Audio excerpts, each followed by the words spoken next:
जय हिंद स्टूडेंट, उम्मीद करता हूं सभी स्वस्थ, मस्त, खुश और सुरक्षित होंगे। आज की वीडियो में डिस्कस करेंगे कुछ बहुत इंपॉर्टेंट टॉपिक पर। आज हम बात करेंगे जेईई सिविल की शॉर्ट लिस्टिंग कब तक आ सकती है, क्या उसका आपका कंपटीशन उसमें कितना है, जेईई सिविल की पेट कट ऑफ कितनी जा सकती है, इसके अलावा डिप्लोमा और बीटेक में किसको मौका मिलने वाला है, इसके अलावा जेईई सिविल इलेक्ट्रिकल मैकेनिकल की नई भर्ती कब तक आएगी उस पर भी बात करेंगे।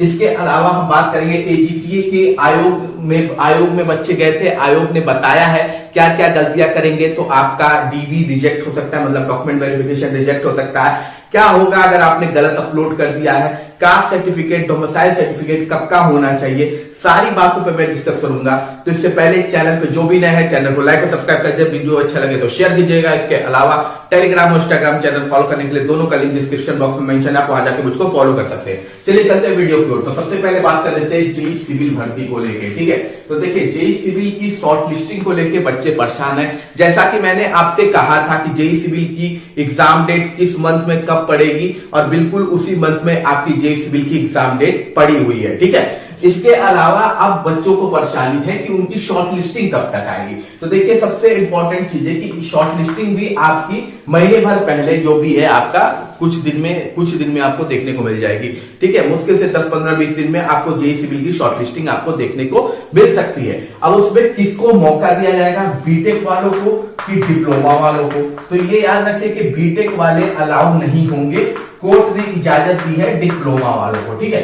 तो कोर्ट ने किसको इजाजत दी है, डिप्लोमा वाले, यानी कि जो भी शॉर्ट लिस्टिंग आएगी उसमें केवल डिप्लोमा के बच्चे होंगे, बीटेक सिविल के बच्चे उसमें अलाउड नहीं होंगे, ठीक है। अब ये है कि कितने बच्चे हैं डिप्लोमा के, ठीक है, आखिर कंपटीशन कितना है इस भर्ती में। तो ये याद रखिए कि टोटल अगर आपकी, मेरे ख्याल से जो टोटल आपका पोस्ट था लगभग टोटल एप्लीकेशन फॉर्म जो आपके भरे गए थे वो लगभग 31,000 के आसपास भरे गए थे, लमसम अबाउट 31,000 के आसपास आपके टोटल एप्लीकेशन फॉर्म भरे गए थे। और अगर इसमें से आपका बीटेक वाले हटा दें तो मैक्सिमम 14,000 बच्चे, ठीक है, 14,000 बच्चे इतने ही डिप्लोमा के बच्चे हैं, ठीक है, इतने ही डिप्लोमा के बच्चे आपके हैं। और टोटल सीट कितनी है, टोटल सीट आपकी है 4,612, ठीक है। इतनी सीट पे आपके इतने बच्चे हैं, यानी एक सीट पे मान के चलिए तो लगभग 2 या 3 बच्चों का कंपटीशन है, ठीक है, 3 या 4 बच्चों का लगभग कंपटीशन है प्रत्येक सीट पे, यानी बहुत ही कम कंपटीशन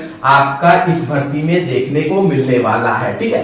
क्लियर कट बात समझ में आ गई है, डिप्लोमा वाले ही केवल अलाउड है, ज्यादा बच्चे हैं नहीं, सीटें अच्छी खासी हैं। और हाँ, एक इंपॉर्टेंट चीज और है कि इस सीट में कोई बढ़ोतरी नहीं हुई है, ठीक है। जो 1,000 से ऊपर प्लस जेईई सिविल की भर्ती आई है उसमें से कोई भी सीट इसमें ऐड नहीं हुई है।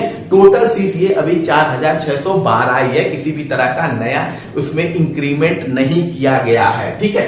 तो अगर एक सिंपल सी बात समझिए कि थोड़ा सा अगर आप मेहनत कर देंगे तो इजिली आप जूनियर इंजीनियर बन जाएंगे, ठीक है। और जूनियर इंजीनियर का जो ग्रेड पे है वो 4200 ग्रेड पे है, और यही सबसे हाईएस्ट ग्रेड पे का एग्जाम है जो यूपी SSSC कंडक्ट कराता है। इसके बाद जो भी ग्रेड पे का एग्जाम होता है वो आपका यूपी PSC कंडक्ट कराता है, यानी कि Uttar Pradesh public service commission conduct कराता है। तो यूपी SSSC की सबसे हाईएस्ट ग्रेड पे की जॉब जेईई सिविल है।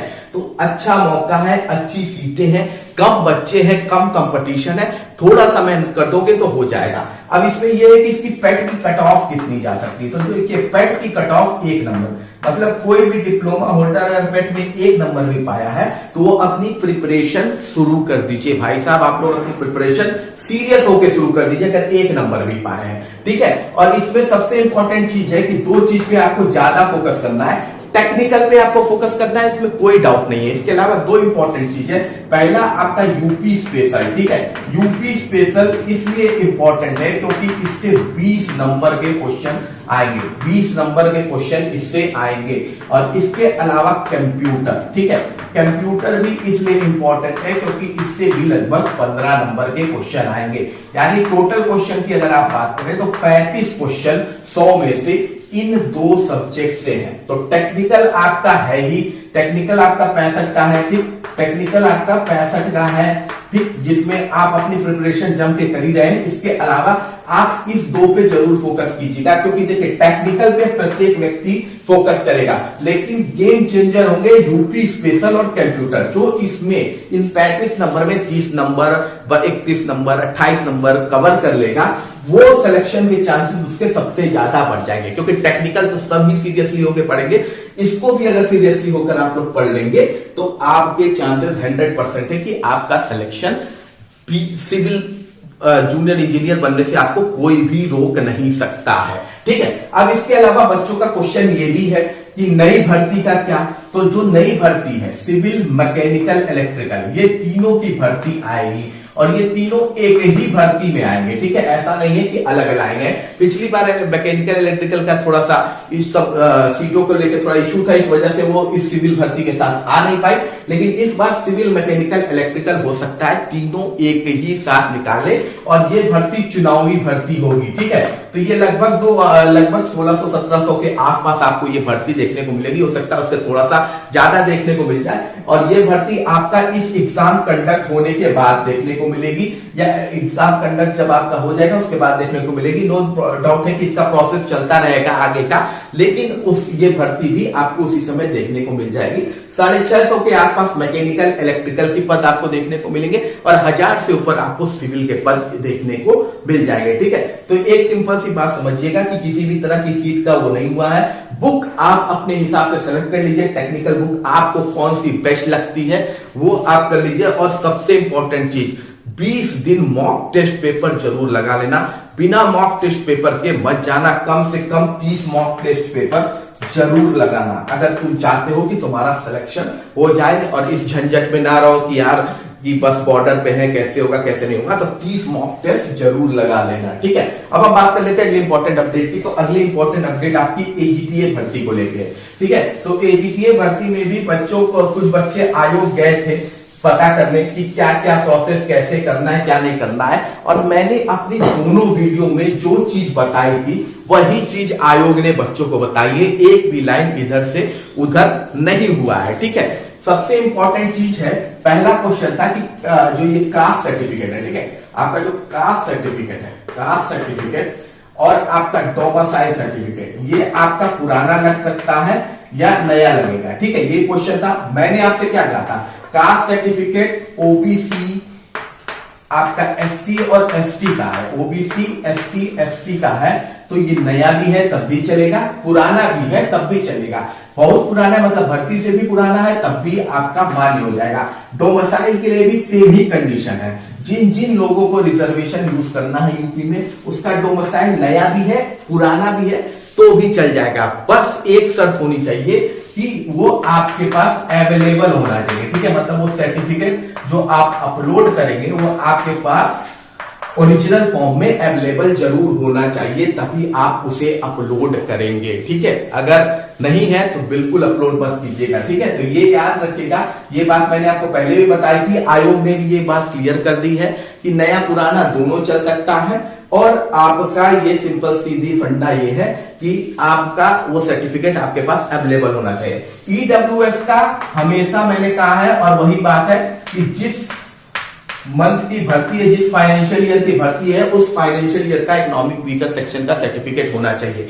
अगर उस पर्टिकुलर ईयर का नहीं है तो सीधी बात समझ लीजिए कि आपको ईडब्ल्यूएस से हटा दिया जाएगा और आपको बाहर नहीं निकाला जाएगा, आप अनरिजर्व कैटेगरी में अपना रिजल्ट ढूंढिएगा, ठीक है। अगर आपका ईडब्ल्यूएस गड़बड़ है तो आपको यूआर कैटेगरी में अपना रोल नंबर ढूंढने की जरूरत है, क्योंकि आप तब यूआर कैटेगरी में चले जाएंगे, ठीक है। इसके अलावा देखिए जो बड़ी गलती, छोटी गलतियां जो स्पेलिंग थी, मैंने आपको बोला था इन छोटी गलतियों को आयोग इग्नोर कर देता है। स्पेलिंग मिस्टेक हो गया, फादर का थोड़ा सा स्पेलिंग मिस्टेक आपके आधार कार्ड पे हो गया, इन सब चीजों को आयोग आपका एक बार के लिए माफ कर देता है, मानता नहीं है, चलो चलती इतनी गलती। लेकिन कौन सी गलती है जिसकी वजह से आयोग आपको बाहर कर सकता है?